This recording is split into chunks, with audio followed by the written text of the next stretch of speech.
Bismillahirrahmanirrahim. Assalamualaikum warahmatullahi wabarakatuh.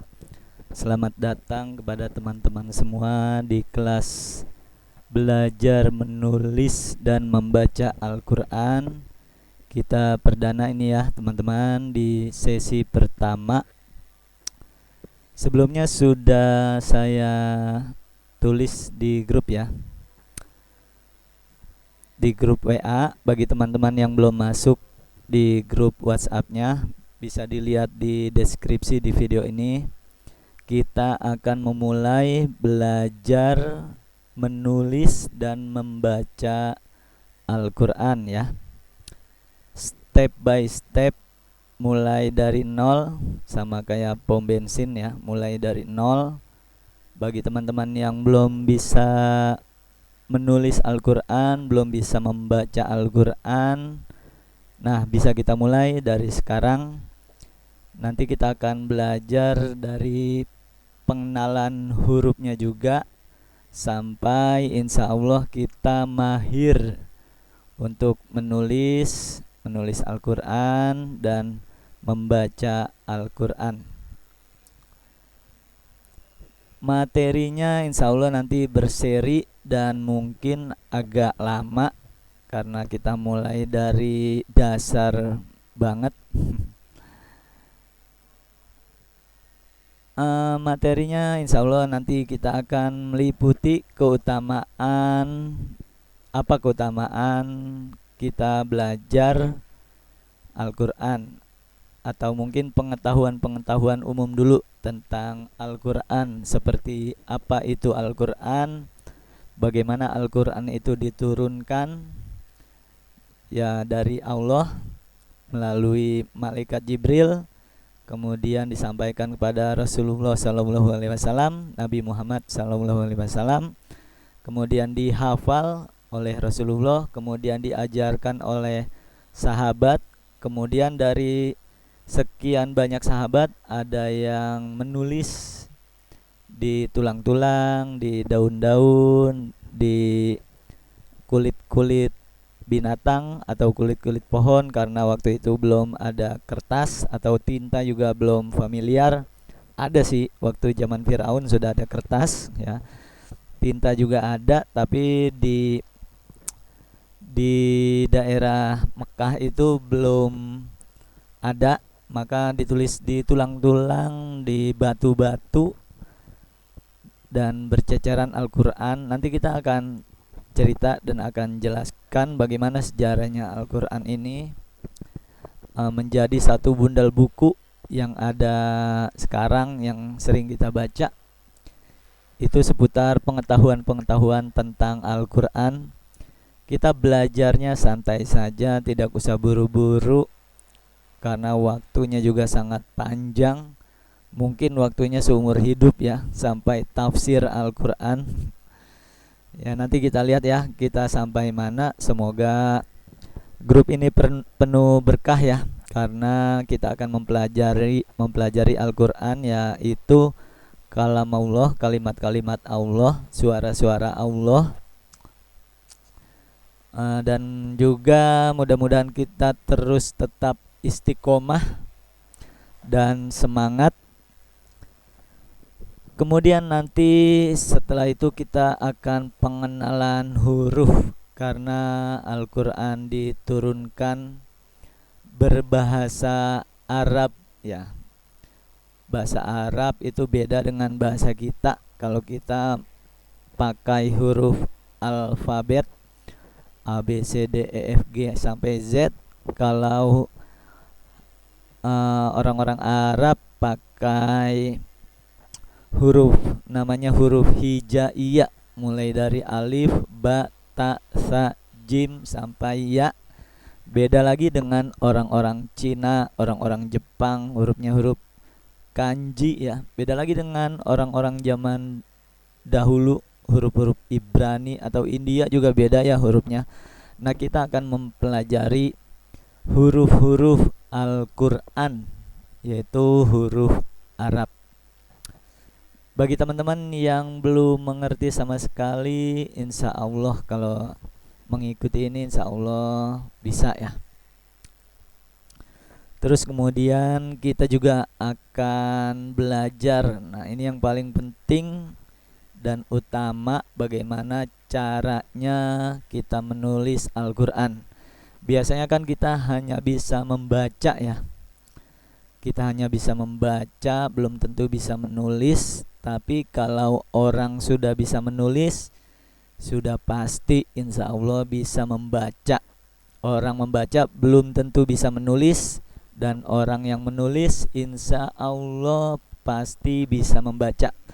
Makanya kita akan fokus menulis. Kalau kita bisa menulis, otomatis kita insya Allah bisa membacanya juga. Dan kita juga akan belajar cara membaca Al-Quran. Karena kita latihan menulis, otomatis kita juga akan ada latihan membaca. Nah, untuk supaya kita bisa lancar menulis dan membaca Al-Quran, nanti saya akan kasih latihan-latihan untuk menulis dan membaca. Nanti teman-teman juga harus praktek menulis dan praktek membaca Al-Quran. Nanti teman-teman menulis di kertas dengan yang saya ajarkan, mulai dari alif, ba, ta, sa, sampai iya, sampai huruf sambungnya itu bagaimana, sampai tanda bacanya itu bagaimana, dan cara bacanya itu bagaimana. Nanti teman-teman tinggal ikuti saja. Kalau nanti ada tugas-tugas atau latihan-latihan, nanti bisa dipoto tugas teman-teman menulis, tugas teman-teman belajar atau latihan-latihan, dipoto dan dikirim di grup. Kemudian insya Allah nanti lanjutannya kita juga akan menghafal Al-Quran ya. Karena Al-Quran ini juga nanti akan menjadi penolong kita sewaktu kita di padang mahsyar. Dia bisa menaungi kita ya. Jadi kan nanti di padang mahsyar itu matahari dekat ya, 1 mil dan panas. Nah, nanti ada naungan juga buat orang-orang yang belajar Al-Quran dan menghafal Al-Quran. Nanti kita juga akan jelaskan lah ya cara kelebihan apa kelebihan orang-orang yang belajar Al-Quran. Insya Allah sampai tingkat mahir kita belajar menulis dan menulis, kemudian membaca, kemudian menghafal Al-Quran. Baik, bismillah, kita mulai sesi pertama. Apa itu Al-Quran? Nah, apa itu Al-Quran, teman-teman? Al-Quran adalah kalam Allah atau firman Allah atau perkataan-perkataan Allah ya. Perkataan Allah itu, jadi Allah berbicara ya.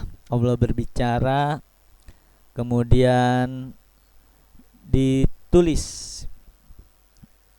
Nah, itulah nanti kita jelaskan bagaimana Al-Quran bisa jadi seperti sekarang ini. Jadi Al-Quran itu kalam Allah ya teman-teman, perkataan Allah atau firman Allah. Seluruh Al-Quran itu dari Allah semua. Allah yang berbicara, tidak ada campur tangan makhluk. Bagaimana proses turunnya Al-Quran? Nah, ini Al-Quran diturunkan secara bertahap, tidak langsung satu bundel penuh, satu buku Al-Quran turun, tapi secara bertahap. Nah, dari Allah, Al-Quran ini turun dari perkataan Allah melalui malaikat Jibril. Dan dari malaikat Jibril kemudian malaikat Jibril turun dan datang kepada Rasulullah Shallallahu Alaihi Wasallam. Nah, malaikat Jibril ini rasul ya teman-teman. Malaikat Jibril ini rasul dari kalangan malaikat. Jadi di kalangan malaikat juga ada rasul, di kalangan manusia juga ada rasul. Rasul dari kalangan malaikat yaitu malaikat Jibril membawa perkataan Allah, membawa firman Allah. Jadi Allah berkata kepada malaikat Jibril begini, sampaikan kepada Rasulullah Shallallahu Alaihi Wasallam. Nah, kemudian Jibril turun dan menyampaikan kalam Allah, menyampaikan firman Allah kepada Rasulullah Shallallahu Alaihi Wasallam, Nabi Muhammad Shallallahu Alaihi Wasallam.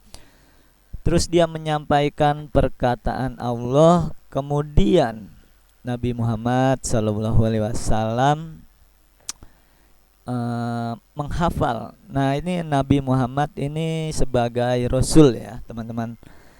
Nabi Muhammad ini sebagai rasul yang Allah utus untuk berkomunikasi, untuk menyampaikan pesan dari Allah. Kemudian selanjutnya apa itu rasul? Rasul ialah utusan Allah. Rasul adalah utusan Allah, tidak sembarangan. Dia adalah utusan dari kalangan manusia, dari kalangan malaikat juga ada rasulnya. Nah, rasul kita ini Nabi Muhammad Sallallahu Alaihi Wasallam. Kalau dari riwayat ada 300 rasul di muka bumi ini yang diturunkan sama Allah. Kalau nabi ada 24.000 nabi ya, dari awal manusia diturunkan ke muka bumi ini dari Nabi Adam, dan rasul pertama itu rasul dan nabi Nuh ya. Nabi Nuh itu rasul pertama. Kemudian rasul terakhir di umat kita, umat Muhammad, rasul terakhir. Dan kita itu bagian dari umat ke-70 ya. Kita umat ke-70, umat terakhir. Umat-umat itu banyak ya, dari zaman Nabi Adam sampai sekarang. Ya kayak umat Nabi Musa beda lagi, umat Nabi Nuh beda lagi, umat Nabi Isa beda lagi. Nah, kita umat ke-70. Umat Nabi Muhammad Sallallahu Alaihi Wasallam. Rasulnya itu Nabi Muhammad Sallallahu Alaihi Wasallam. Nah, kemudian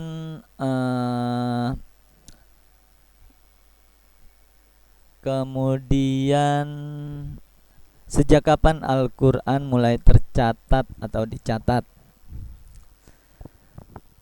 Al-Quran itu mulai dicatat atau sudah dicatat sejak diturunkannya Al-Quran yang pertama kali, yang Iqra, udah mulai ada yang mencatat. Sejak diturunkannya Al-Quran, kemudian Al-Quran dihafal kan dari Allah dulu. Dari Allah berfirman, kemudian dihafal oleh malaikat Jibril perkataan-perkataan Allah. Tidak ada yang tertinggal satu huruf pun ya teman-teman. Dari alif sampai ya.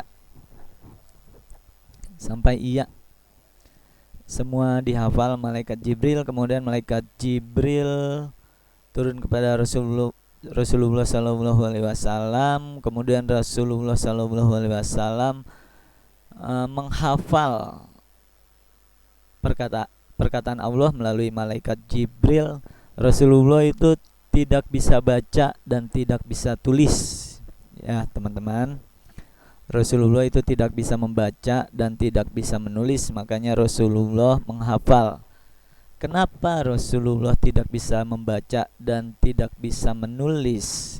Nah, hikmahnya adalah Al-Quran itu bukan tulisan Rasulullah, bukan karangan Rasulullah. Karena Rasulullah tidak bisa membaca dan tidak bisa menulis, Maka dari sini kita bisa tahu kebenaran Al-Quran. Al-Quran itu bukan tulisan Rasulullah, bukan karangan Rasulullah, itu hikmahnya. Nah, Rasulullah menghafal, kemudian dari Rasulullah Sallallahu Alaihi Wasallam disampaikan lagi kepada para sahabat-sahabatnya.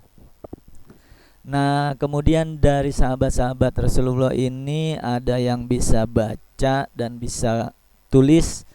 Nah, dari situlah mereka para sahabat-sahabat Rasulullah, di samping dia menghafal firman-firman Allah yang turun secara bertahap sedikit demi sedikit itu, dia juga sahabat-sahabat Rasulullah menulisnya di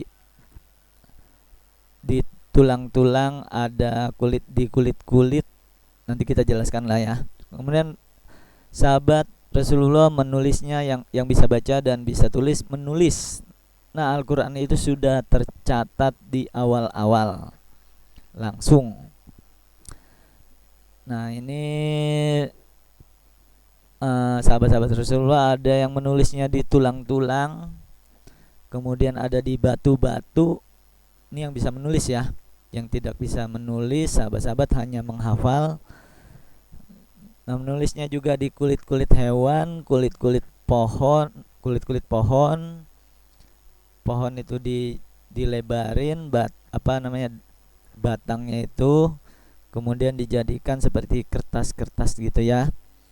Di kulit-kulit pohon ditulis, kemudian lain-lain ya, banyak ya, di mana aja. Karena kertas waktu itu masih langka, bahkan belum masuk di kota Mekah dan Madinah.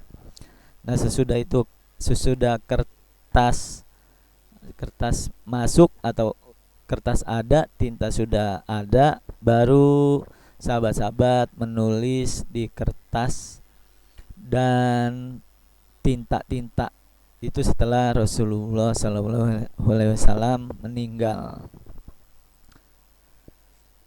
Nah, kemudian siapa sahabat-sahabat yang mencatat Al-Quran atau menulis Al-Quran? Ada sekitar 40 sahabat yang mencatat Al-Quran, yang menulis Al-Quran. Tapi yang paling banyak sewaktu Rasulullah hidup dan langsung ditulis saat itu juga, waktu firman Allah turun melalui Rasulullah menyuruh sahabatnya untuk mencatat. Salah satunya ini Zaid bin Sabit, Zubair bin Awam, Muawiyah bin Abi Sofyan, Ubay bin Ka'ab. Ini sahabat-sahabat yang Rasulullah tugaskan untuk mencatat saat itu juga. Makanya nih sahabat-sahabat ini selalu mengikuti Rasulullah SAW dimanapun berada, untuk standby sewaktu-waktu Quran turun, firman Allah turun dadakan, secara mendadak, karena tiba-tiba saja turun. Dan ini sahabat ini standby kemudian mencatat. Selanjutnya, sejak kapan Al-Quran menjadi satu bundel utuh, satu kitab utuh seperti yang kita lihat sekarang? Itu Al-Quran dibukukan. Sebelumnya kan Al-Quran hanya lembaran-lembaran doang. Di kulit-kulit onta juga ada, di batu-batu juga ada, di dada-dada para sahabat yang menghafal juga ada. Kemudian setelah banyak sahabat-sahabat yang meninggal dan Rasulullah SAW sudah meninggal juga, ada Utsman bin Affan waktu itu menjadi pemimpin umat Islam, menjadi khalifah. Karena takut Al-Quran ini hilang karena sahabat banyak yang meninggal, meninggal karena perang juga banyak, meninggal karena sudah tua banyak. Maka Utsman ini mengumpulkan para sahabat untuk mengumpulkan Al-Quran yang ada di sahabat-sahabat ini, kemudian dibukukan menjadi satu bundel buku seperti yang kita lihat sekarang. Sejak Khalifah sahabat Utsman, karena banyak sahabat penghafal Al-Quran yang meninggal dunia karena berjihad atau sudah tua, atau banyak mushaf, lembaran-lembaran Al-Quran yang berceceran, Khilafah Utsman mengumpulkan sahabat-sahabat yang masih hidup dan hafal Al-Quran, kemudian menyusun Al-Quran menjadi satu bundel kitab buku seperti yang kita lihat sekarang ini. Dan insya Allah sampai hari kiamat, itu ya, menjelang hari kiamat, Al-Quran ini akan Allah jaga. Jaminan dari Allah sendiri, Al-Quran tidak akan berubah. Karena kitab-kitab yang lain ada perubahan, seperti Injil juga dari Allah, ada firman Allahnya, Taurat juga ada firman Allahnya, Zabur juga ada firman Allahnya, dan itu sudah banyak perubahan, dirubah oleh orang-orang yang tidak bertanggung jawab tuh. Nah, kalau Al-Quran ini Allah akan menjamin Al-Quran ini tidak akan berubah sampai menjelang hari kiamat. Nah, nanti detik-detik menjelang hari kiamat, Al-Quran ini Allah angkat dalam satu malam. Walaupun satu bundel Al-Quran atau mushaf Al-Quran masih ada, nanti akan hilang dalam satu malam itu menjelang hari kiamat. Next, apakah di dalam Al-Quran tidak ada yang tertinggal? Tidak ada pengurangan atau penambahan dari manusia, atau Al-Quran seluruhnya dari Allah ya. Kadang-kadang kita ragu ya, wah ini yang mencatat Al-Quran nih para sahabat, siapa tahu ada penambahan huruf-huruf atau penambahan kata-kata di dalam Al-Quran. Nah, jangan ragu, Al-Quran ini seluruhnya dari Allah walaupun satu huruf pun, karena para sahabat yang Khalifah Utsman kumpulkan ini bukan hanya satu. Tidak mungkin sahabat-sahabat ini melenceng, menambah huruf, menambah kata, tidak mungkin. Karena jaminan dari Rasulullah, tidak mungkin sahabatku, kata Rasulullah, dalam bersepakat dalam bermaksiat. Nah, itu sahabat itu jaminan dari Rasulullah, tidak mungkin para sahabatku ini bersepakat dalam satu kata maksiat ya. Dan juga Al-Quran seluruhnya dari Allah, tidak ada perkataan makhluk, tidak ada perkataan sahabat, tidak ada penambahan sama sekali. Karena Allah sudah berjanji akan menjaga Al-Quran sampai hari kiamat. Tidak ada penambahan dan tidak ada pengurangan satu huruf pun, kecuali semua datangnya dari Allah. Jangan khawatir, yakin 1000%, 2000%, 1 miliar %, bukan hanya 100%. Al-Quran ini seluruh isinya, mulai dari huruf per huruf, kata per kata, tanda baca panjang pendek, tanda mati, semua tanda baca, kalimat-kalimat, semuanya dari Allah Subhanahu wa Ta'ala. Dijamin 100%, tidak ada penambahan dan tidak ada pengurangan. Baik, segitu saja dulu teman-teman. Insya Allah kita lanjutkan lagi fungsi Al-Quran. Semoga bermanfaat. Assalamualaikum warahmatullahi wabarakatuh. Bertahap demi bertahap saja dulu ya.